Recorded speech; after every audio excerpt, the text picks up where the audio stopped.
தனாகஷ்ண வசிய மூலிகை சாம்பிராணி செய்முறை. சந்தனத்தூள். சந்தனத்தூளுங்கிறது ஒரிஜினல் சந்தன கட்டையா இருக்கணும். சந்தனத்தூள் ஒரிஜினல் சந்தன கட்டை தூள் 100 கிராம். வெள்ளை குங்குளியம் 100 கிராம். கோரோஜனை கிடைக்காது. அப்படியே கிடைச்சாலும் நான் ஏற்கனவே சொன்ன மாதிரி தான், கோரோஜனை பயன்படுத்த வேண்டாம். பச்சை கற்பூரம் 50 கிராம். குங்குமப்பூ 3 கிராம். அகில் 100 கிராம். தேவதாரு 100 கிராம். கோரைக்கிழங்கு 100 கிராம். பழைய விநாயகர் கோயிலில் விநாயகருக்கு போட்ட அருகம்புல் ஒரு 100 கிராம். பால் சாம்பிராணி 150 கிராம். வெண்கடுகு 100 கிராம். மருதாணி விதை 100 கிராம். சென்னை அரி 100 கிராம்.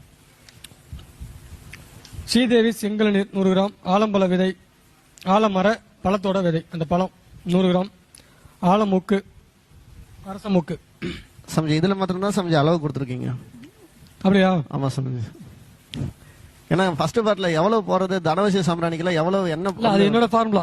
அது அதை குறைக்கிறது கூட்டுறதுக்கெல்லாம் வந்து இன்னொருத்தன் பிறந்து வரணும். இல்ல சமைச்சு அதான் எவ்வளவு போடணும்ங்கிறதெல்லாம் கணக்கு இல்ல. அது எப்படி லிமிட், நீங்க அதுக்குன்னு அளவு இருக்கு. அந்த அளவுலயே ஒரு பிரயோகம் இருக்கு. அந்த அளவு எதை கூட்டினா என்ன பிரயோகம் ஆகும், எதை குறைச்சா என்ன பிரயோகம் ஆகுங்கிறது எனக்கு மட்டும் தான் தெரியும். சமைச்சா முறை ஆலமொக்கு அரச மொக்கு தானே.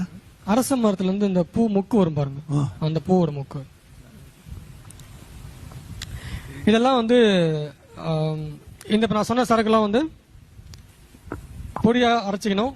இதோட வந்து இந்த பொடியை வந்து தொழில் செய்யற இடத்துல, வியாபாரம் பண்ற இடத்துல சாம்பிராணி மாதிரி புகையா போட்டீங்கன்னா ஜனவசியம் உண்டாகும், தொழில் விஷயம் உண்டாகும், பணவசியம் உண்டாகும், லக்ஷ்மி கடாட்சம் உண்டாகும். வீட்லயும் பண்ணலாம், வியாபாரம் பண்ற இடத்துலயும் பண்ணலாம். பக்கம் 81. குருஜி, இதுல ஸ்ரீதேவி செங்கல் நீர் எங்களுக்கு கிடைக்காது, அது தவிர்த்து மீதி எல்லாம் போட்டுக்கலாமா? அப்பெல்லாம் போடக்கூடாது. கிடைக்கலன்னா என்கிட்ட கேட்கணும். என்கிட்ட கிடைக்கலன்னா நீங்க அப்புறம் போட்டுக்கலாம். சரிங்க குருஜி. நானும் கிடைக்காதுன்னு சொல்லிட்டேன்னா அப்ப நீங்க அடுத்தது பாத்துக்கலாம். சரிங்க குருஜி.